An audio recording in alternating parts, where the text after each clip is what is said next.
On rejoint Richard Latendresse maintenant à Washington. Richard, les politiques de Donald Trump ne font pas l'unanimité, on le sait, mais on se demande souvent où se trouve l'opposition. Hein? Mais elle se fait de plus en plus entendre dans les rencontres avec les électeurs.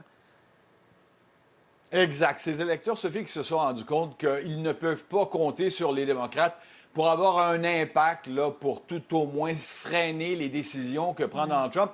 Et dans certains cas aussi, des électeurs qui ont voté pour les républicains, qui sont affectés par ces politiques et qui voient très bien que ces élus républicains-là n'ont pas l'intention de freiner non plus le président ou tout au moins de le ralentir dans ses élans. Alors, on en revient à ces bonnes vieilles rencontres des électeurs avec leurs représentants et leurs sénateurs dans des salles, dans différentes villes du pays. Et très souvent, le ton monte au point où parfois ça dégénère, comme ce qui s'est passé hier avec Marjorie Taylor Greene, la congresswoman de Géorgie, farouche partisane de Donald Trump.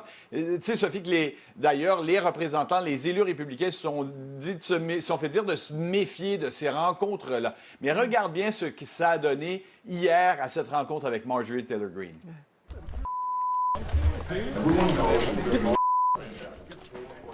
Don't do this. Don't do this. He grabbed me. Yes. Don't do this. Alors, ça s'est poursuivi comme ça, Sophie. L'homme a dû être immobilisé à coups de taser par la suite. D'autres également. Marjorie Taylor Greene, fidèle à elle-même, s'est moquée de tous ces électeurs-là. Tu sais, on se demandait, tu le disais plus tôt, là, où se trouve l'opposition au président Trump.